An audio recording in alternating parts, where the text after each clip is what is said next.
Hello friends, मैं नवीन आपका NJ education अड्डा पे स्वागत करता हूँ।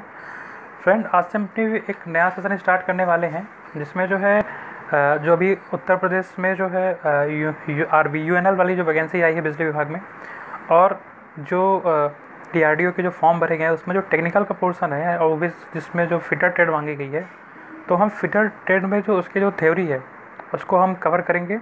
उसके साथ साथ ही उसके एक एक टॉपिक के बारे में अच्छे डिटेल से पढ़ेंगे। पढ़ने के बाद जो है उसके जो क्वेश्चन होंगे उनको हम सॉल्व करेंगे। तो फ्रेंड, आजकल के जो एग्ज़ाम हो रहे हैं टेक्निकल में, तो वो एग्ज़ाम फैक्ट बेसिस ना होकर के डिटेल बेसिस हो रहे हैं। जैसे अभी आपने ट्यूबवेल ऑपरेटर का दिया होगा, तो उसमें जो क्वेश्चन थे वो बाकायदा जो है कोई एक फैक्ट नहीं पूछा गया, तो उन्होंने 3 के 3 सेगमेंट दिए थे और तीनों ही सही थे और एक चौथा गलत था। जब तक आपको उस टॉपिक के बारे में डिटेल एनालिसिस नहीं करेंगे तब तक आपसे क्वेश्चन सॉल्व नहीं होंगे। फिर इसी के चलते फ्रेंड, हम अब अपनी इस वीडियोस में कोई भी टॉपिक होगा उसको डिटेल में जाके कवर करेंगे, साथ साथ उसके एक एक पॉइंट को पकड़ेंगे कि वहाँ से कैसे क्वेश्चन बनते हैं और कैसे क्वेश्चन पूछे जा सकते हैं और कैसे कैसे अभी तक क्वेश्चन उससे बने हैं। तो फ्रेंड, अगर आप हमारे चैनल में पहली बार आए हैं तो प्लीज़ आप हमारे चैनल को सब्सक्राइब कर लें और जो बेल आइकॉन है उसको दबा दें, जिससे हमारी जो नोटिफिकेशन है वो आपको टाइम टू टाइम मिलती रहे और आपकी तैयारी अच्छी होती रहे। तो चलिए फ्रेंड, हम आज का अपना सेशन स्टार्ट करते हैं। आज का जो हमारा जो पहला टॉपिक है हमने लिया है धातुएं, जिसे हम मेटल कहते हैं। अक्सर इससे जो है, चाहे आप DRDO कोई भी एग्ज़ाम दो, आपको इस टॉपिक से पर्टिकुलर 1 या 2 क्वेश्चन देखने को मिलेंगे और वो क्वेश्चन जो है अब डिटेल बेसिस जाके मिलेंगे। तो चलिए हम शुरू करते हैं हमारा आज का सेशन। तो पहली बात तो एक मन में विचार आता है कि जो धातुएं होती हैं वो धातुएं आती कहाँ से हैं। तो जो धातुएं होती हैं वो हमें जो है पृथ्वी से मिलती हैं, और पृथ्वी से वो जिस रूप में मिलती हैं उसको आयरन ओर या अयस्क कहते हैं। इसके बाद इसमें कई अशुद्धियाँ होती हैं, उन अशुद्धियों को जब दूर किया जाता है तो वहाँ से हम शुद्ध आयरन प्राप्त करते हैं। इसके बाद उस आयरन को में और विभिन्न तत्व मिलाकर उस आयरन से हम पर्टिकुलर कोई एक यौगिक का निर्माण करते हैं। तो ये एक आयरन की जो है पूरी प्रोसेस है। अब यहाँ से 2 तरह के क्वेश्चन पूछे जाते हैं। जो पहला क्वेश्चन है वो पूछा जाता है कि जो धातुएं होती हैं वो हम पृथ्वी से किस रूप में प्राप्त होती हैं। तो इसका जो पहला ही आंसर होगा वो होगा आयरन ओर या अयस्क के रूप में प्राप्त होती हैं। फिर दूसरा क्वेश्चन ये पूछा जाएगा, क्या धातुओं को क्या मिलाकर अयौगिक बनाया जा सकता है? क्या धातुओं को यौगिक बनाया जा सकता है? तो इसका ऑप्शन होगा हाँ, बनाया जा सकता है। जब धातुओं में विभिन्न प्रकार के तत्वों का सम्मिश्रण करेंगे तो उससे हम जो है यौगिक का निर्माण कर पाएंगे। अब हम आते हैं कि जो धातुएं होती हैं वो कितने प्रकार की होती हैं। तो जो धातुएं होती हैं वो पर्टिकुलर हमारी कितने प्रकार की होती हैं? 2 प्रकार की होती हैं। पहली होती है फेरस, जिसे हम लौह धातु कहते हैं। दूसरी होती है नॉन फेरस, जिसे हम अलौह धातु कहते हैं। तो यहाँ से कभी कभी क्वेश्चन यही पूछेगा कि धातुएं कितने प्रकार की होती हैं। तो 2 प्रकार की होती हैं। एक 2 प्रकार की होती हैं, 3 प्रकार की होती है, 5 प्रकार की होती हैं, ऐसे ऑप्शन दे देगा तो वो 2 प्रकार की होती हैं। अब उसमें से पहली होती है फेरस और नॉन फेरस। आइए इसके बारे में जानते हैं। बात आती है फेरस की। तो जो फेरस के अंदर जो है उसको हम 3 भागों में बांटते हैं। कौन कौन से? तो पहला होता है हमारा पिग आयरन, फिर रॉड आयरन और फिर कास्ट आयरन। तो इसके बाद जो पिग आयरन होता है वो भी कई भागों में बटा होता है, कास्ट आयरन होता है वो भी कई भागों में बटा होता है। अभी हम इनको डिटेल में पढ़ेंगे। इस वीडियो के बाद नेक्स्ट वीडियो आएगी उसमें हम इसको अच्छे से पढ़ेंगे। फिलहाल अभी हम देख लें कि पिग आयरन कितने प्रकार का होता है। तो पिग आयरन जो है 5 प्रकार का होता है। पहला होता है हेमेटाइट, मैग्नेटाइट, लिमोनाइट, सीडेराइट और पायराइट। अब यहाँ से जो नेक्स्ट क्वेश्चन बनता है वो यही बनता है कि इनमें से जो सबसे शुद्ध जो लोहा होता है वो कौन सा होता है? तो वो जो होता है हमारा मैग्नेटाइट होता है। तो ये ऑप्शन हमारा हो जाएगा। इसके बाद दूसरा पूछता है कि सबसे निम्न क्वालिटी का कौन सा होता है? वो पायराइट हो जाएगा। ये पहले पूछता था। अब ये क्वेश्चन को इसको टफ करने के लिए ये क्वेश्चन को अब सीरीज वाइज दे देंगे कि निम्न में से किस में आयरन की जो शुद्धता होती है उसको बढ़ते क्रम में लगाइए। तो इसके लिए हमें क्या याद करना पड़ेगा? इसके लिए हमें इसका पूरा क्रम याद करना पड़ेगा। जैसे मैग्नेटाइट हो गया, हेमेटाइट हो गया, लिमोनाइट हो गया, सीडराइट हो गया, पायराइट होगा। तो ये बढ़ते से घटते क्रम में है। दूसरा इससे घटते से बढ़ते क्रम में पूछ लेगा तो पायराइट हो जाएगा, सीडराइट हो जाएगा, लिमोनाइट हो जाएगा, हेमेटाइट हो जाएगा और मैग्नेटाइट हो जाएगा।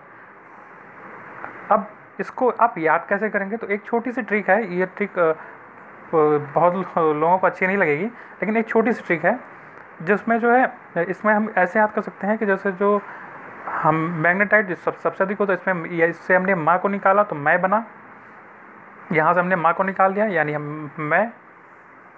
इसके बाद फिर मैं हे में से मैं हेलमेट, इस यहाँ से हमने हे ले लिया, मैं हेलमेट। फिर लीमू से लगाकर सीधे से सड़क पर पैराइड मतलब जाऊँगा, तो मैं हेलमेट लगाकर लीमो यानी जो एलएमएल बाइक होती है उसमें चढ़कर जो है सड़क पर जाऊंगा। ये एक छोटी सी ट्रिक है। तो मैं से यहाँ पे मैग्नेटाइड याद रखेंगे, हेलमेट से हेमेटाइड हो जाएगा, एलएमएल से लीमोटाइड हो जाएगा, सीधे राइट फिर पायराइड। ये इसकी एक ट्रिक है। अब चलिए, अब बात आती है रॉट आयरन। दूसरे पे हमारी जो लौह धातु होती है वो होती है रॉट आयरन, और जो तीसरी होती है वो हमारी होती है कास्ट आयरन। कास्ट आयरन भी कई प्रकार की होती है, वो भी जो है 5 प्रकार की होती है।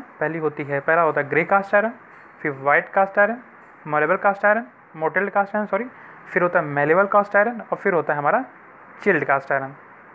तो यहाँ से इस प्रकार के कास्ट आयरन होते हैं। अब बात आती है नॉन फेरस मेटल कितने प्रकार के होते हैं।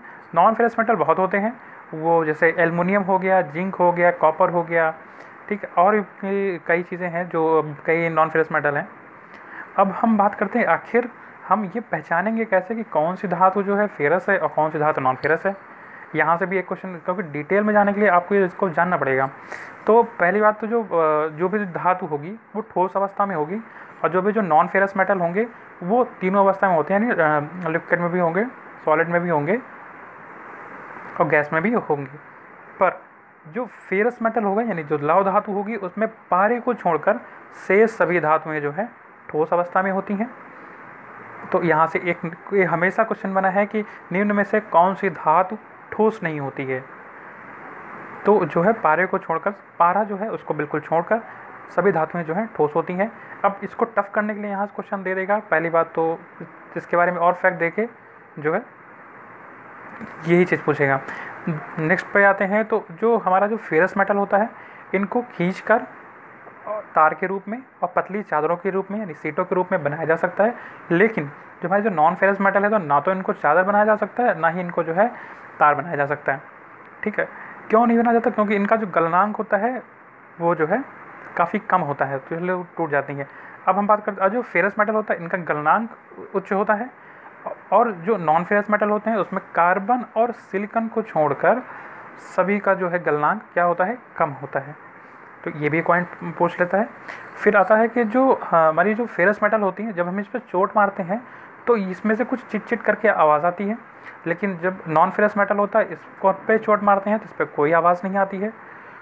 कई धातुएं मिलकर यानी कई मेटल मिलकर जो है वो मिश्र धातु बनाते हैं, लेकिन जो नॉन फेरस मेटल होते हैं वो मिश्र धातु नहीं बनाती हैं। जो हमारे जो फेरस मेटल होते हैं वो ऊष्मा और विद्युत के सुचालक होते हैं, और लेकिन जो हमारे जो नॉन फेरस मेटल होते हैं उसमें कार्बन और ग्रेफाइट को छोड़कर ये जो है कुचालक होते हैं। तो एक यहाँ का सबसे इम्पॉर्टेंट जो पॉइंट है वो हमारा ये कार्बन और ग्रेफाइट का हो गया, दूसरा हो गया पारा का। ये दोनों क्वेश्चन कई दफ़े पूछे गए हैं, तो यहाँ से ये इंपॉर्टेंट है। और इसको टफ करने के लिए 2-3 पॉइंट और दे करके हमसे ये एग्ज़ाम में पूछा जाएगा कि निम्न में से कौन सी क्वालिटी जो है फेरस मेटल की नहीं है, कौन सी क्वालिटी नॉन फेरस मेटल की है। इस टाइप क्वेश्चन पूछ लिया जाएगा। नेक्स्ट पे आते हैं। नेक्स्ट जो है जो हमारी जो फेरस मेटल होती हैं इनमें यानी इन धातुओं में जो को रेजिस्टेंस होता है जिसे हम संक्षारण कहते हैं उसकी वो अधिक होता है, यानी वो होता है। लेकिन जो नॉन फेरस मेटल होती हैं वो जो है संक्षारण रोधी होती हैं। इसके बाद जो इनका जो गलनांक होता है वो अभी बताया वो उच्च होता है, इनका गलनांक अपेक्षाकृत जो है कम होता है।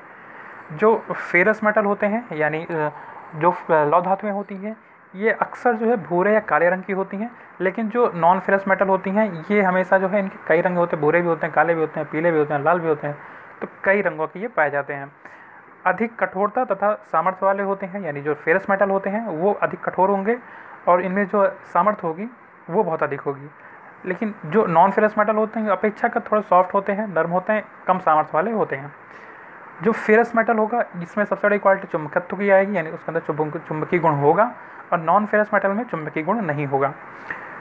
जो फेरस मेटल होता है वो जो है जो उसको ठंडी अवस्था में होता है वो भंगुर होता है, लेकिन जो नॉन फेरस मेटल होगा वो उसको जब हम मेल्ट कर देंगे, यानी उसको कर देंगे, उसको गर्म करेंगे, तो वो जो है भंगुर अवस्था में हो जाएगा।